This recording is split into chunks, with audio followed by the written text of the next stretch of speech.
Kita semua telah mengetahui bahwa Allah adalah satu-satunya Rabb atau Tuhan alam semesta yang menciptakan kita dan orang-orang sebelum kita, yang menjadikan bumi sebagai hamparan untuk kita mencari nafkah, dan yang menurunkan hujan untuk menyuburkan tanaman sebagai rejeki bagi kita.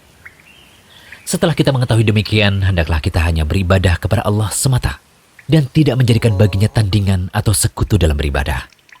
Allah Ta'ala berfirman yang artinya, Dialah yang menjadikan bumi sebagai hamparan bagimu dan langit sebagai atap. Dan Dia menurunkan air hujan dari langit, lalu Dia menghasilkan dengan hujan itu segala buah-buahan sebagai rejeki untukmu. Karena itu janganlah kamu mengadakan sekutu-sekutu bagi Allah, padahal kamu mengetahui. Surah Al-Baqarah ayat 22. Sahabat Ibnu Abbas radhiyallahu anhu yang sangat luas dan mendalam ilmunya menafsirkan ayat tadi dengan mengatakan, yang dimaksud membuat sekutu bagi Allah adalah berbuat syirik. Syirik adalah suatu perbuatan dosa yang lebih sulit atau sangat samar untuk dikenali daripada jejak semut yang merayap di atas batu hitam di tengah kegelapan malam. Kemudian Ibnu Abbas radhiyallahu anhu mencontohkan perbuatan syirik yang samar itu seperti demi Allah dan demi hidupmu wahai fulan, atau demi hidupku, atau kalau bukan karena anjing kecil orang ini, tentu kita didatangi pencuri-pencuri itu.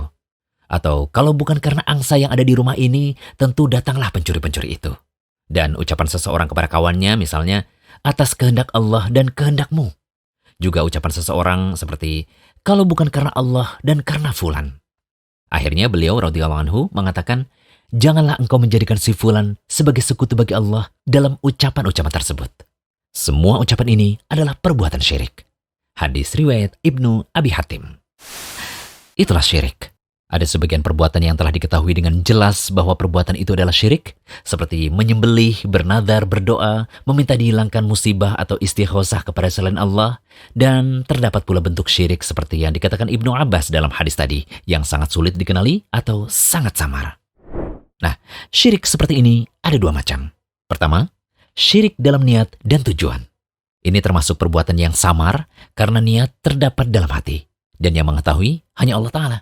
Seperti seseorang yang sholat dalam keadaan ingin dilihat atau riya, atau sum'ah, ingin didengar orang lain. Tidak ada yang mengetahui perbuatan seperti ini, kecuali Allah Ta'ala. Kedua, syirik yang tidak diketahui oleh kebanyakan manusia.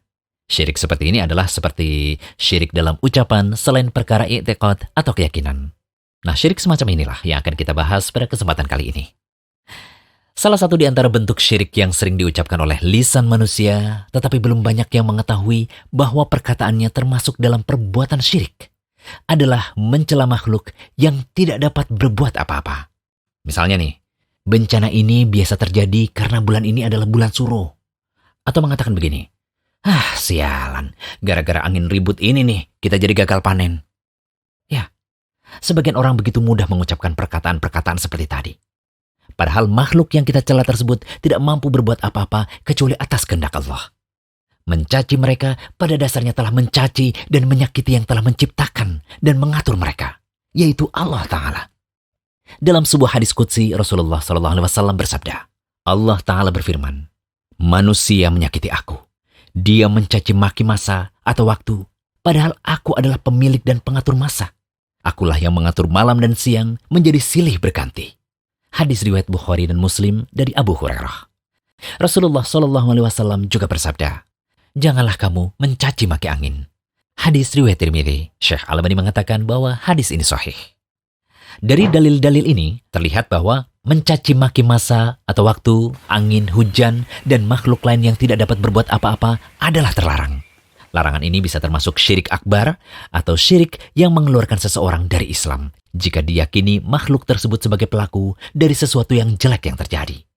Meyakini demikian berarti meyakini bahwa makhluk tersebutlah yang menjadi hal baik dan buruk. Dan ini sama saja dengan menyatakan ada pencipta selain Allah. Namun, jika diyakini yang menakdirkan adalah Allah, sedangkan makhluk-makhluk tersebut bukan pelaku dan hanya sebagai sebab saja, maka seperti itu termasuk keharaman, tidak sampai derajat syirik. Tapi apabila yang dimaksudkan cuma sekedar pemberitaan, seperti mengatakan, aduh, hari ini sangat panas sekali, sehingga kita menjadi capek.